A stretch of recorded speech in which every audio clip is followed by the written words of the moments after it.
The stars above Kestrel 7 had always been beautiful.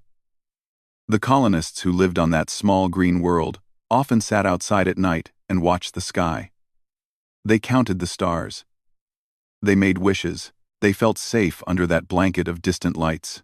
But tonight, the stars were wrong. Governor Sumi Park stood at the window of her office and looked up. Her hands were shaking. Her heart beat too fast. 300 points of light moved across the sky in perfect formation. They were not stars. They were warships. Valorian warships. The Valorian Empire had come to Kestrel 7. Sumi was 62 years old. She had gray hair and tired eyes. She had been the governor of this colony for 15 years. She had dealt with storms and droughts and sickness. She had solved problems and kept her people safe. But she had never faced anything like this. Her assistant, a young man named Tae Ho, ran into the room. His face was pale with fear. "Governor, they are broadcasting a message," he said. "They want to speak to you." Sumi nodded slowly. She walked to her desk and sat down. She pressed a button, and a large screen on the wall came to life. A face appeared. It was not a human face. The Valorians looked like tall, thin creatures with blue-gray skin and 4 eyes. Their heads were long and narrow. Their mouths were small and cruel. This one wore golden armor and sat on a throne made of black metal. "I am Admiral Torek of the Valorian Empire," the creature said. His voice was deep and cold. "You are the leader of this world?" "I am Governor Park," Sumi replied. She kept her voice steady. "What do you want?" Torek smiled. It was not a nice smile. "I want your planet. Your people. Your resources. I want everything you have." Sumi felt anger rise in her chest. "This is a human colony. We are protected by Earth and the Terran Alliance. You cannot simply take us." "I can do whatever I want," Torek said. "I have 300 warships above your world. You have nothing. No defense platforms. No military vessels. Nothing but farmers and builders and children." He was right. Kestrel 7 was a peaceful colony. There were 12,000 people living here. Families. Workers. Dreamers who had come to build a new life among the stars. They had no weapons. They had no way to fight. "Surrender to me now," Torek continued. "Become part of the Valorian Empire. Work for us. Serve us. If you do this, I will let most of your people live." "And if we refuse?" Sumi asked. Torek leaned forward. All 4 of his eyes seemed to glow with hunger. "Then I will burn your world to ash and take what I want from the ruins." The screen went dark. Sumi sat in silence for a long moment. Tae Ho stood nearby, looking like he might be sick. "What do we do?" he whispered. Before Sumi could answer, another alert appeared on her screen. A new signal was coming from space. She opened the channel. A human face appeared. A woman with black hair pulled back in a tight bun. She had calm eyes and a serious expression. She wore the uniform of the Terran Space Navy. "Governor Park, I am Commander Yuna Kang of the INS Horizon. We received your distress signal. Help is here." "All?" Sumi felt hope spark in her chest. Then she looked at the tactical display on her desk. She saw the 300 enemy ships. And she saw one other ship. Just one. "Commander," Sumi said carefully, "I see only one Terran vessel. Is that correct?" "Yes, Governor. I am alone." The hope in Sumi's chest died. "One ship against 300? Commander, with respect, what can you do?" Yuna Kang's expression did not change. "I can do what needs to be done. Please tell your people to stay calm. Tell them to stay in their homes. And tell them to have faith." "Faith in what?" "Faith in humanity," Yuna said. "We do not abandon our own." The connection closed. Sumi stared at the blank screen. One ship. Earth had sent one ship to save 12,000 people from 300 warships. It seemed like a joke. It seemed like madness. In orbit above Kestrel 7, Admiral Torek received reports about the human vessel. He sat on his throne and listened to his officers describe the enemy ship. It was medium-sized. Standard weapons, standard shields, nothing special, nothing dangerous. Torek laughed. The sound echoed through his bridge. His officers looked at each other with confusion. They did not understand what was funny. One ship, Torek said, still laughing. The humans send one ship to face me. This is the best joke I have heard in 100 years. One of his officers, a young Valorian named Kreth, stepped forward. Admiral, perhaps it is a trap? The humans are known for their tricks. What trap? Torek asked. I have scanned the entire system. There are no other ships, no hidden weapons, no reinforcements waiting in the dark. There is nothing but one small vessel and one foolish captain. But sir, why would they send only one ship? It makes no sense. Torek waved his hand in dismissal. Because they are weak. Because they are stupid. Because they want to look brave without actually fighting. The humans will make speeches and protests, and then they will run away. That is what they always do. He stood up from his throne. Open a channel to the human ship. I want to speak to this captain. A moment later, Yuna Kang's face appeared on the Valorian view screen. She looked at Torek without fear. Admiral, she said. I am Commander Yuna Kang. I know who you are, Torek replied. I know what you are. You are an insult. Earth sends one ship to challenge the might of the Valorian Empire. This is either bravery or stupidity. I cannot decide which. It is neither, Yuna said. It is protocol. Protocol? Torek repeated the word, like it tasted strange. Yes, when the Terran Alliance faces a potential enemy, we always send one ship first. Always. Why? Yuna's eyes seemed to look right through Torek, through his armor, through his pride, through everything he thought he knew about humans. Because we believe in giving every enemy a chance, she said.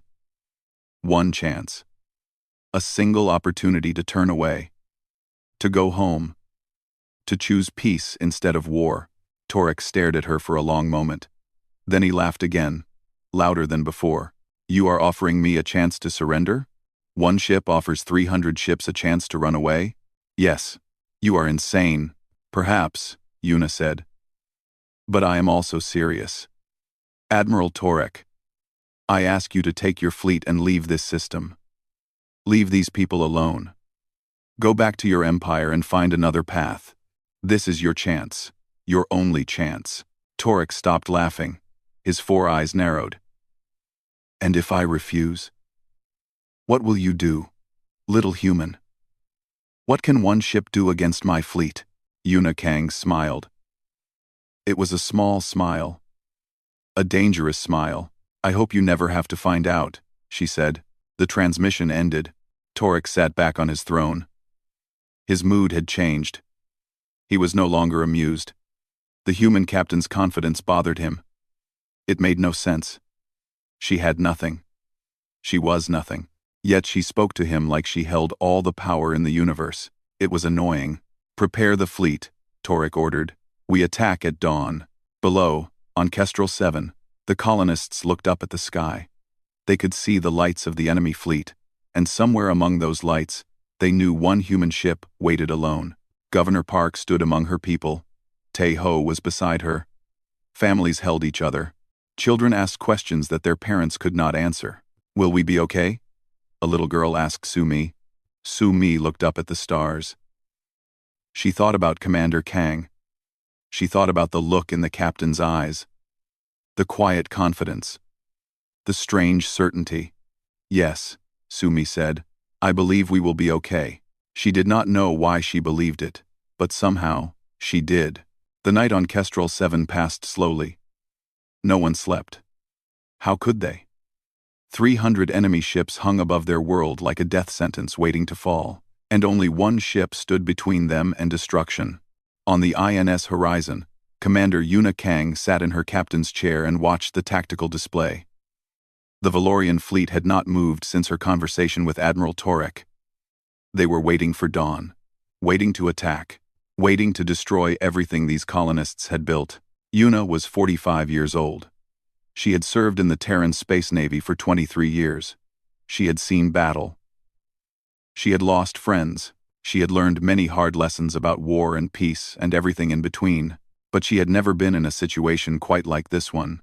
Her first officer, Lieutenant Bo Ram Lee, walked onto the bridge. He was a tall man, with a kind face and serious eyes.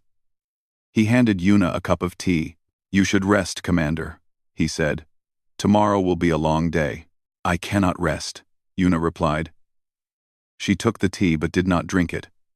"Not while those people down there are afraid." Bo Ram looked at the tactical display. The 300 red dots representing enemy ships seemed to fill the screen. Their own ship was a single blue dot, small, alone, almost invisible among so many enemies. "Do you think they will retreat?" Bo Ram asked. "After your warning?" Yuna shook her head. "No. Torek is too proud. Too hungry. He sees this colony as easy prey. He will not walk away from an easy meal." "Then what happens next?" Yuna finally drank some of her tea. It was warm and bitter, just the way she liked it. "What happens next is what always happens," she said. "They will attack. And they will learn." Bo Ram nodded slowly. He understood. He had served with Yuna for 7 years. He knew what kind of officer she was. He knew that she never spoke without reason, never promised without purpose. If she said the Valorians would learn, then the Valorians would learn. On the Valorian flagship, Admiral Torek was having trouble sleeping. He lay in his private chambers, staring at the ceiling. The human captain's words kept echoing in his mind. "One chance. Your only chance." Why did those words bother him so much? The human had nothing. One small ship. One stubborn captain. Nothing that could possibly threaten his mighty fleet. And yet, Torek remembered stories he had heard about humans. Strange stories. Troubling stories. Stories about a species that should have been conquered long ago but somehow kept winning impossible battles. A species that bent the rules of war in ways that no one expected. He pushed those thoughts away. Stories were just stories. Reality was what mattered. And the reality was simple. He had 300 ships, and the humans had one. A chime sounded at his door. "Enter," Torek said. The door opened, and a figure walked in. It was a human woman. She had short brown hair and cold eyes. She wore Valorian military uniform, but she moved like a predator. Her name was Mira Han, and she was the strangest creature on Torek's ship. Mira was a human who had left her own people. She had joined the Valorian Empire 10 years ago. She served as Torek's advisor on human tactics and human thinking. She was useful. Torek kept her close. "You cannot sleep," Mira said. It was not a question. "How did you know?" Mira smiled. It was not a warm smile. "Because I know that expression. I have seen it on many faces before battle. You are worried." "I am not worried," Torek said sharply. "I am thinking. There is a difference." "Then what are you thinking about?" Torek sat up in his bed. "The human captain. She spoke to me like she held power over me, like she knew something I did not know." It was strange. Mira's smile faded. For a moment, something like concern passed across her face. "What did she say exactly?" "She gave me one chance to leave. One chance to surrender. She said it was protocol. That humans always send one ship first." Mira was quiet for a long time. Too long. Torek watched her carefully. "What is it?" he demanded. "What are you thinking?" "I am thinking that you should listen to her," Mira said quietly. "I am thinking that you should take your fleet and leave this system right now." Torek stared at her with shock. "Are you mad? Why would I run from one ship?" "Because you do not understand what that one ship means." Mira walked closer to his bed. Her eyes were intense. "Admiral, I left humanity behind. I betrayed my own species. But I still remember who they are. What they are. And what are they?" "They are patient," Mira said. "They are clever, and they never bluff. If the Terran Alliance sent one ship, It was not a gesture of weakness. It was not stupidity. It was a message. What message? The same message that Commander Kang gave you. One chance. One opportunity to walk away. If you do not take it. She stopped speaking. If I do not take it.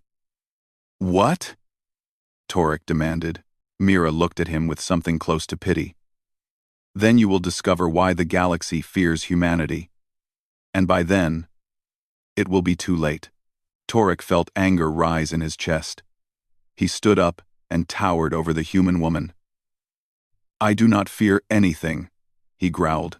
Certainly not a species of soft, weak creatures who send one ship to face 300. Your people are nothing, Mira. They are prey. And tomorrow, I will prove it. Mira said nothing. She simply nodded and turned to leave. One more thing, Torek called after her. Why did you leave them? If humanity is so powerful, why did you join us? Mira stopped at the door. She did not turn around. Because I made a choice, she said quietly. A bad choice. And now I have to live with it. She walked out. Torek stood alone in his chambers. The anger slowly faded from his chest, replaced by something else. Something he did not want to name. No. He would not be afraid. He was Admiral Torek of the Valorian Empire. He had conquered 12 worlds. He had destroyed fleets twice the size of his own. He would not be frightened by riddles and warnings from a single human captain. Tomorrow, he would attack. Tomorrow, he would win. Tomorrow, the galaxy would see the true power of the Valorian Empire. On the INS horizon, Yuna Kang received a report from her communications officer. The young woman's name was Ji Yun, and she looked nervous. Commander, we are picking up a private transmission from the Valorian flagship, Ji Yun said. It is encrypted, but the signature matches a human communication device. Yuna raised an eyebrow. A human on the Valorian flagship? Yes, Commander. The transmission is directed to us. Should I decode it? Do it. A moment later, a text message appeared on Yuna's personal screen. It was short and simple. He will not listen. He will attack at dawn. I am sorry I could not help. MH. Yuna read the message twice. She did not know who MH was, but she could guess. A human working with the Valorians. A traitor. Or perhaps just someone who had made a mistake long ago and could not find a way back. It did not matter. The message confirmed what Yuna already knew. Torek would not retreat. He would attack. And when he did, everything would change. Bo-Ram, Yuna said calmly. Send the signal. Her first officer looked at her with wide eyes. The signal, Commander? Are you sure? I am sure. Admiral Torek has made his choice. Now we make ours. Bo-Ram nodded. He walked to the communications console and began pressing buttons. A special channel opened. A coded message went out across the stars. It traveled faster than light, reaching across the vast emptiness of space in the blink of an eye. The message was simple. Just a few words. But those words carried the weight of 12,000 lives. Those words would summon fire and steel, and the fury of an entire species. Those words said, Protocol 7, Kestrel 7, 300 enemy vessels. Authorization confirmed. Somewhere far away, in the darkness between stars, ships began to wake up. Engines powered on. Weapons, systems activated. Crews rushed to their stations. The beacon had been lit, and humanity was answering. On Kestrel 7, Governor Park watched the first light of dawn touch the eastern horizon. The enemy fleet still hung in the sky, dark shapes against the growing light. The lone human ship still held its position, unmoving. Teho stood beside her. What happens now? He asked. Sumi took a deep breath. Now we find out what one ship can really do. Above them, the Valorian fleet began to move. 300 warships oriented themselves toward the planet. Weapons powered up. Shields activated. The attack was beginning, and in the center of it all, the INS horizon waited silently, patiently. like a single match waiting to light a fire that would burn across the stars. The dawn had come, and with it, the truth was about to arrive. Admiral Torek stood on the bridge of his flagship and watched his fleet move into attack formation.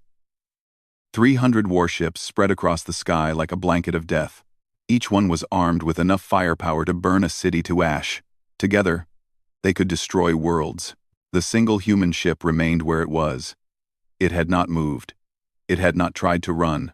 It just sat there in the darkness, waiting. "The human vessel is not responding to our approach," one of his officers reported. "They are not raising shields. They are not powering weapons." Torek smiled. "They have given up. They know they cannot win." "Should we destroy them, Admiral?" Torek considered the question. Part of him wanted to blast the little ship into dust, to show the humans what happened when they challenged the Valorian Empire. But another part of him wanted something different. "No," he said. "Disable their engines. I want that captain alive. I want to look into her eyes when I take this world from her. I want her to see what her one chance earned her people." The order was given. A group of Valorian ships broke formation and moved toward the horizon. Their weapons locked onto the human vessel. They prepared to fire precise shots that would cripple the ship without destroying it. On the horizon, Commander Yuna Kang watched the enemy ships approach. Her bridge was quiet. Her crew sat at their stations with calm expressions. No one was panicking. No one was afraid. "Commander," Bo-Ram said softly, "they are targeting our engines." "I see them," Yuna replied. "Should we raise shields?" Yuna shook her head. "Not yet. Wait for the signal." Bo-Ram nodded. He trusted his commander. They all did. The Valorian ships came closer. Their weapons glowed with gathered energy. In seconds, they would fire. In seconds, the horizon would be crippled. Then Ji-Yon spoke up. "Commander, I am receiving a response to our transmission." Yuna smiled. It was the first real smile she had shown since arriving in this system. "Put it on the main screen." The tactical display changed. New contacts appeared. Dozens of them. Then hundreds. They were appearing from nowhere, dropping out of fold space like stars being born from darkness. 400 human warships emerged into real space. They formed a wall of steel and fire between the Valorian fleet and the colony below. Each one was larger than anything the Valorians had. Each one bristled with weapons that no enemy had ever survived. The Terran First Fleet had arrived. On the Valorian flagship, chaos erupted. Officers shouted at each other. Alarms screamed. The tactical display was suddenly filled with red contacts, each one marked as a human warship. Admiral Torek stared at the screen with wide eyes. His four-eyed face had gone pale. His hands gripped the arms of his throne so hard that his claws left marks in the metal. "Where did they come from?" he shouted. "We scanned this entire system. There were no other ships." "They came from fold space, Admiral," an officer reported, his voice shaking. "They were waiting. They were waiting somewhere else. And they jumped here." When the human ship signaled them, Torek felt the blood drain from his face. The human captain's words echoed in his mind. "Because we believe in giving every enemy a chance." One chance. She had not been bluffing. She had not been mad. She had been telling the truth. The single ship was not an insult or a gesture. It was a test. A final opportunity to choose peace. And he had failed that test. Mira Han appeared on the bridge. She looked at the tactical display and said nothing. Her face showed no surprise. She had known. She had tried to warn him. "Admiral," an officer said urgently, "the human fleet is hailing us." "On screen," Torek said. His voice was weak. Yuna Kang's face appeared. She looked exactly the same as before. Calm. Serious. Unshakable. "Admiral Torek," she said. "I told you that humanity always sends one ship first. Now you understand why." Torek swallowed hard. "This is impossible. No species can move a fleet this size without being detected." "We did not move them," Yuna replied. "They were always waiting. Scattered across 1,000 systems. Hidden in the spaces between stars. When I sent the signal, they came. They will always come. That is the truth of humanity, Admiral. We are never alone. And we never abandon our own. Torek looked at the tactical display again. The numbers were clear. His 300 ships faced 400 human warships. But it was not just the numbers. He could see the size of those human vessels. He could see their weapons. His fleet was outgunned in every way. "What do you want?" he asked quietly.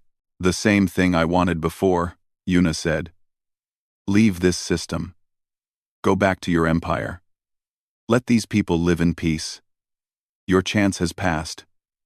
But I am offering you something new. I am offering you mercy. Mercy? Yes, surrender now. And no one needs to die today.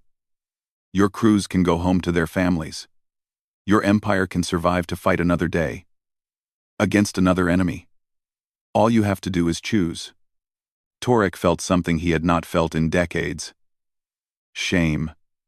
Deep, burning shame. He had laughed at this woman. He had called her weak and stupid. He had dismissed her warning like it was nothing, and now she held his life in her hands, and she was offering him mercy. Before he could respond, one of his captains broke formation. A single Valorian ship turned and fired at the nearest human warship. It was an act of desperation, an act of pride, an act of stupidity. The human ship did not even move. Its shields absorbed the attack like it was nothing. Then it returned fire. One shot. Just one. The Valorian ship exploded in a ball of flame. 300 crew members died in an instant. The fleet went silent. Every Valorian ship froze. Every crew member held their breath. Yuna Kang's voice came through the speakers again. "That was your only warning shot. The next time one of your ships fires, we will destroy your entire fleet.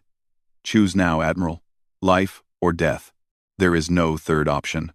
Torek sat on his throne. His mind was racing. His pride screamed at him to fight. To die with honor. To never surrender to an enemy. But his pride had led him here. His pride had killed that ship and its 300 crew. His pride would kill everyone under his command, if he let it. He thought about his people. The young officers on his bridge. The families waiting back home. The generations of Valorians who would never exist if he made the wrong choice. Mirahan stepped forward. "Admiral," she said softly, "sometimes the bravest thing a leader can do is admit he was wrong." Torek looked at her. The human traitor. The woman who had tried to warn him. "Why?" he asked. "Why did you try to help me?" "I am your enemy." "Because I am tired of death," Mira replied. "Because I have seen enough destruction to last 1,000 lifetimes. Because even now, even after everything, I still believe that people can change." Torek closed his eyes. He made his choice. "All ships," he said, his voice heavy. "Stand down. Power down weapons. Lower shields." The bridge went quiet. His officers stared at him with shock. "Admiral?" one of them said. "You heard me," Torek replied. "We surrender. The battle is over before it began. That is my final order." Across the fleet, Valorian ships began to comply. Weapons powered down. Shields dropped. 300 warships became 300 floating metal boxes. Helpless and harmless. On the INS horizon, Yuna Kang watched the enemy fleet surrender. She felt no joy. No triumph. Just relief. Relief that today would not be a day of fire and death. "Commander," Bo Ram said, "they have surrendered. All of them." "I see," Yuna replied. "What happens now?" Yuna stood up from her chair. She straightened her uniform and took a deep breath. "Now we show them what humanity really is," she said. "Not our weapons, not our ships, but our mercy, our justice, our hope for a better future." She turned to Ji Yun. "Open a channel to the colony." Governor Park's face appeared on the screen. The old woman's eyes were wet with tears. Behind her, Yuna could see colonists cheering and hugging each other. "Commander Kang," Sumi said, her voice breaking. "You saved us. You saved all of us. You saved yourselves, Yuna replied. Your distress call reached us. Your faith kept you strong. We just answered when you needed us. How can we ever thank you? Yuna smiled softly. Live well. Build your homes. Raise your children. That is all the thanks we need. Below, on Kestrel 7, the people looked up at the sky. They saw 400 human warships standing guard above their world. They saw 300 enemy vessels sitting silently, defeated without a single battle.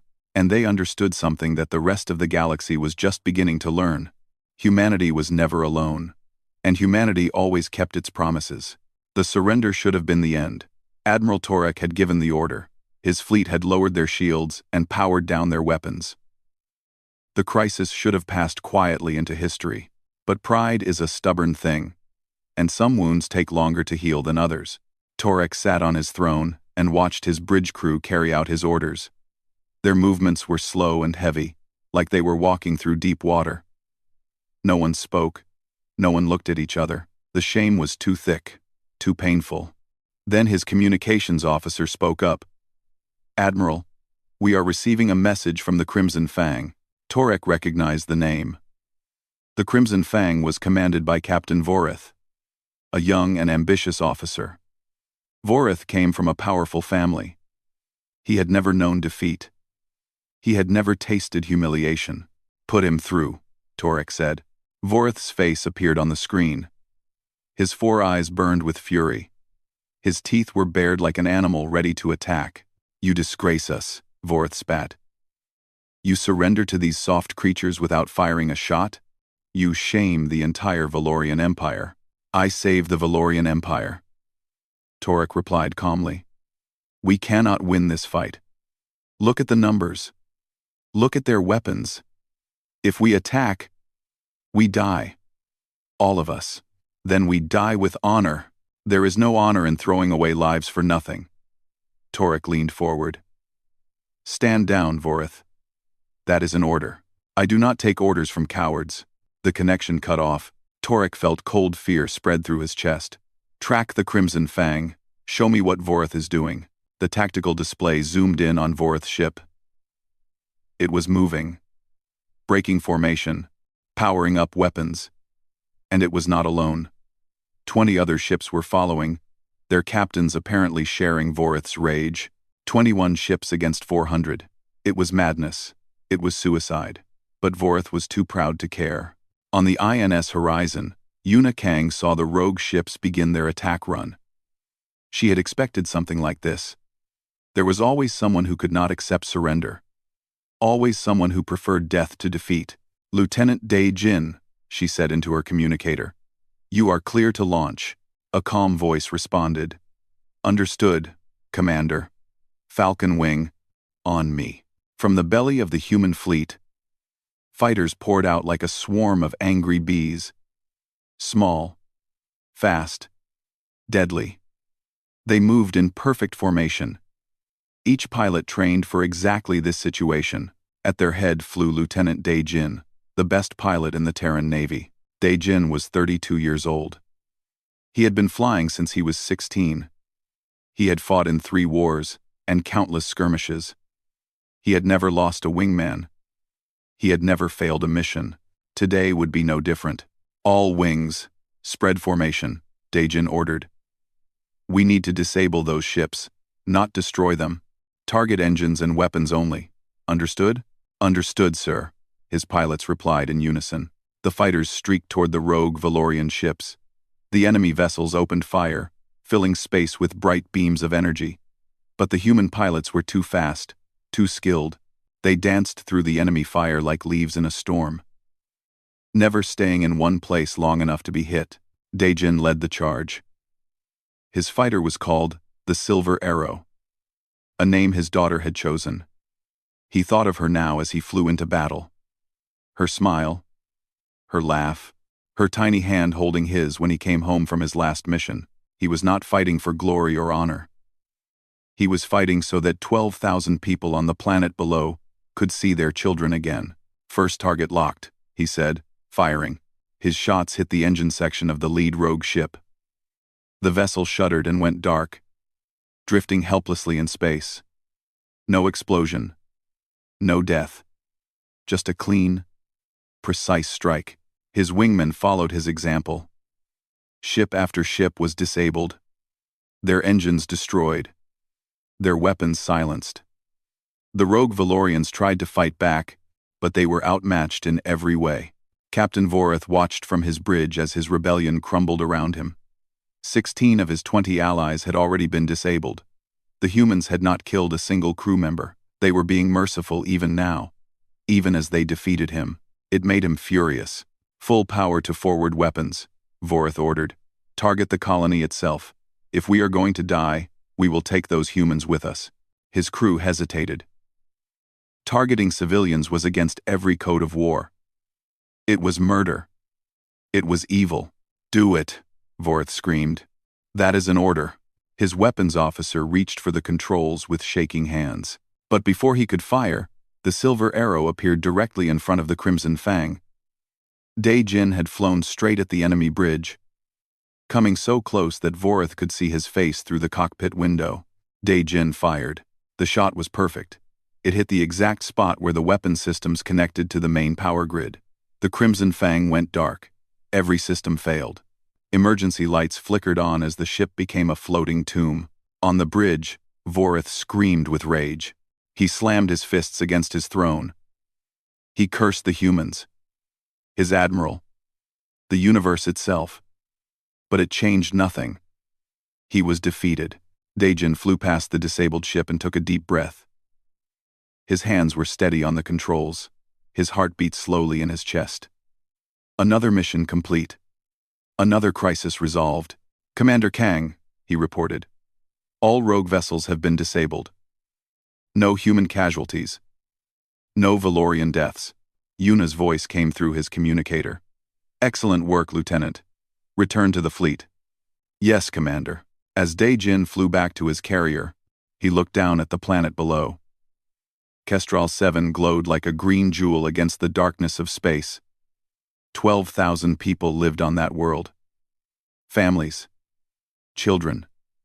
Dreams. They were safe now. On Admiral Torik's flagship, the Valorian leader watched the last of the rogue ships go dark. 21 vessels disabled in minutes. Not a single one destroyed. Not a single crew member killed. The humans could have destroyed them all. They had the power. They had the right. Vorith had tried to attack their colony. Their people. Any other species would have responded with overwhelming force. But the humans had chosen mercy. Again, Mirahan stood beside Torik. She was watching the tactical display with an unreadable expression. You see now, she said quietly. This is who they are. This is what I tried to explain. They are soft, Torik muttered, but even as he said the words, he did not believe them. No, Mira replied. They are strong. Stronger than you can imagine. The strongest thing in the universe is not the ability to destroy. It is the ability to choose not to destroy when you have every reason to do so. Torik was silent for a long moment. He watched the human fighters return to their fleet. He watched the massive warships hold their positions, weapons ready but silent. He watched, and he thought about everything he knew about power and strength and war. He had been wrong about so many things. What happens to us now? He asked. That is for Commander Kang to decide, Mira said. But if I were you, I would prepare to face human justice. Number 1. I am in number 1. Justice or execution? Mira almost smiled. You still do not understand. Humans do not execute prisoners. They do not torture. They do not enslave. When they defeat an enemy, they offer them a choice: become better or stay broken. The decision is yours. Torik thought about those words. Become better or stay broken. He had spent his entire life becoming worse, more cruel, more hungry, more willing to hurt others for power. His empire had taught him that strength meant taking what you wanted and crushing anyone who stood in your way. But the humans had shown him something different. They had shown him that true strength was restraint. True power was mercy.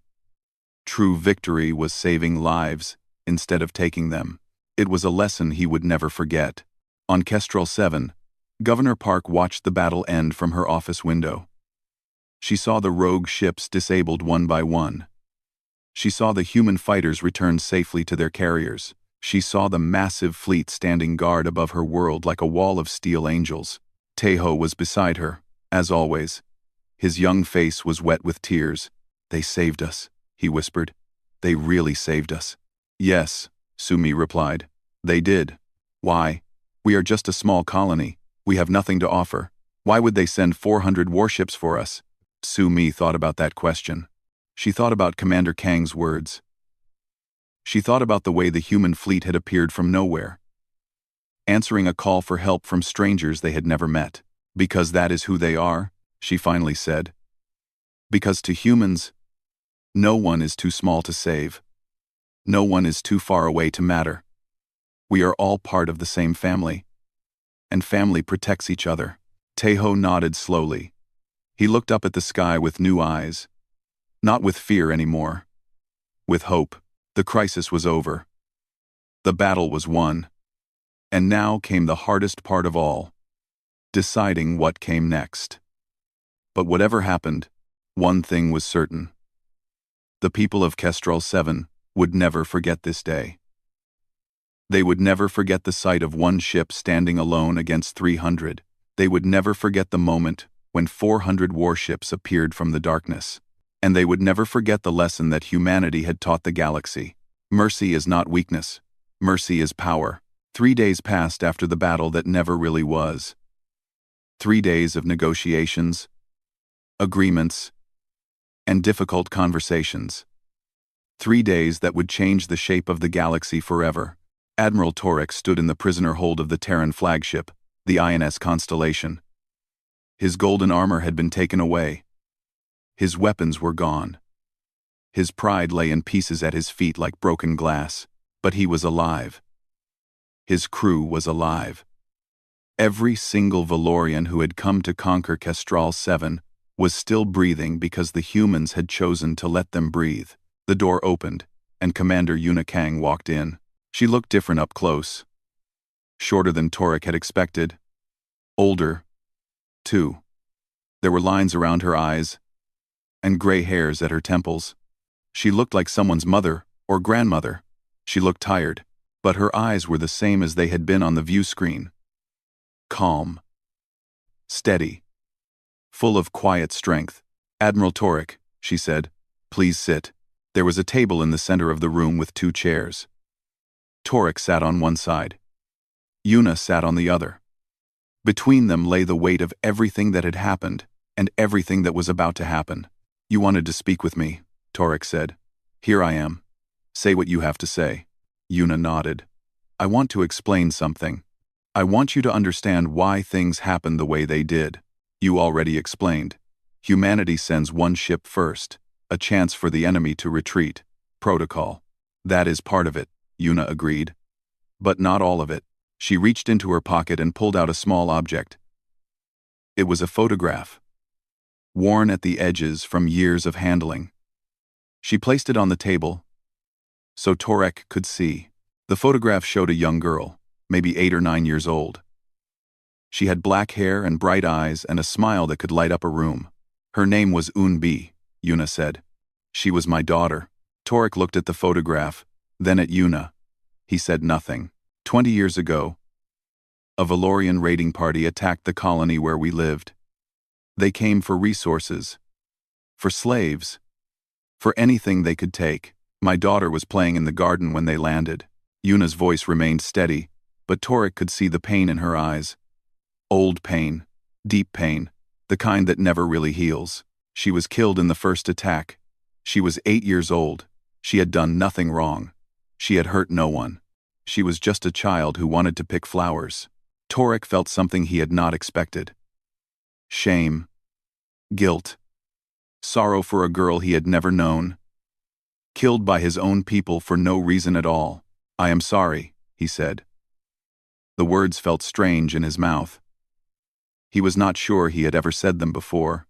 Yuna nodded. "I know you are. And that is why I am telling you this. Because I need you to understand something important.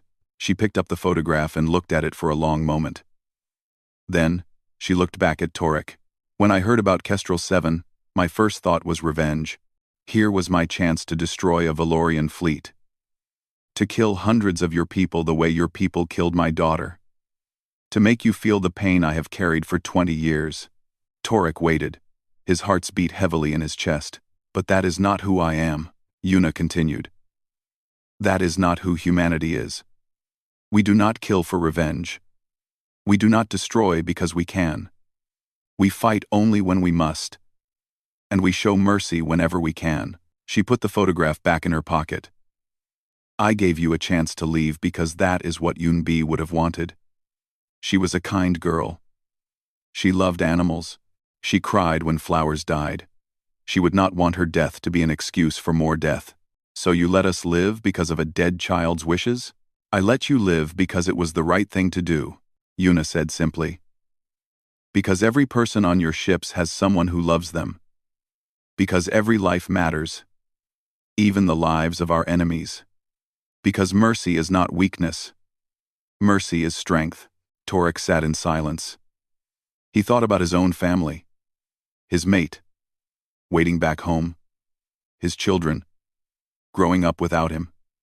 His parents, who had taught him that power meant domination and conquest. They had been wrong. He had been wrong. His entire species had been wrong. What happens now? He asked finally. What will you do with us? That is not for me to decide, Yuna replied. The Galactic Council will hold a trial. You and your officers will answer for your attempt to attack a peaceful colony. There will be consequences. Prison? Perhaps. Perhaps something else. Yuna leaned forward.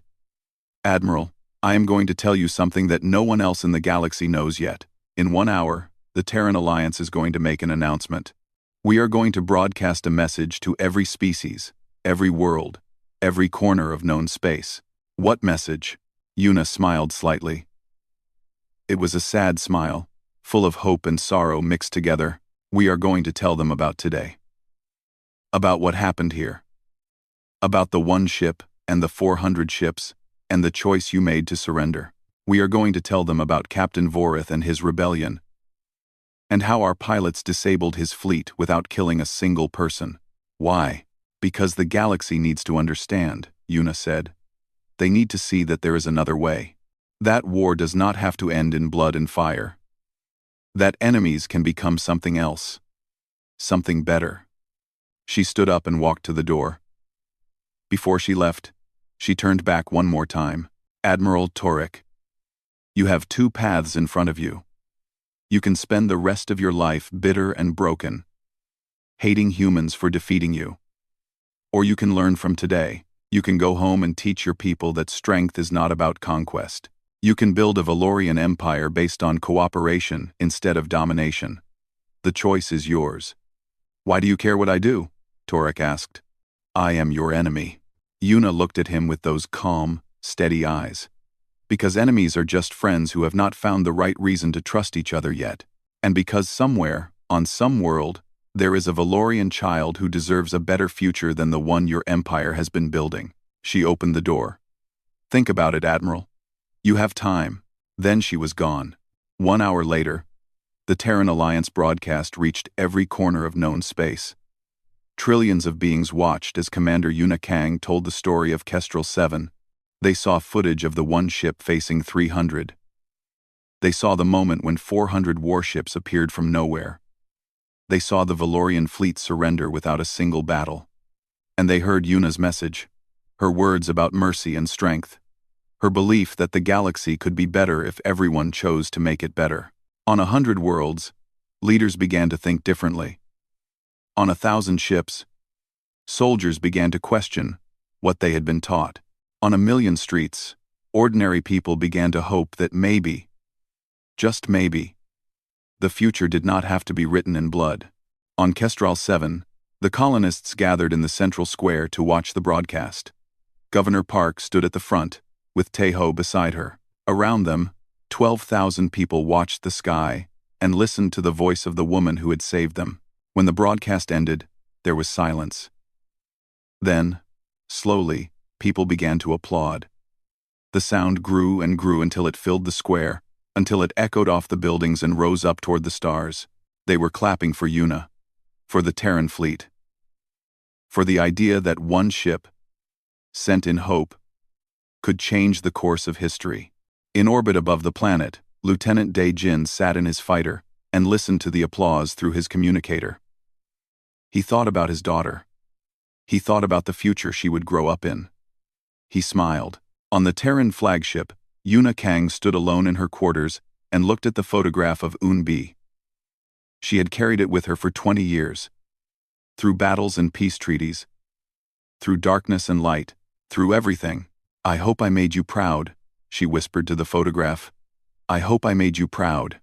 Somewhere, somehow, she felt like Eun-bi was smiling back at her. Far away, in the prisoner hold, Admiral Torek sat alone with his thoughts. He had a choice to make, a future to shape, an empire to change. For the first time in his life, he chose hope. And across the galaxy, the message spread. The truth about humanity. The story of one ship. The lesson that would echo through generations. They had wondered why humans sent just one ship.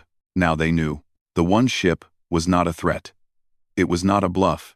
It was a gift. A gift of choice. A gift of mercy. A gift of hope. And that truth struck harder than any weapon ever could.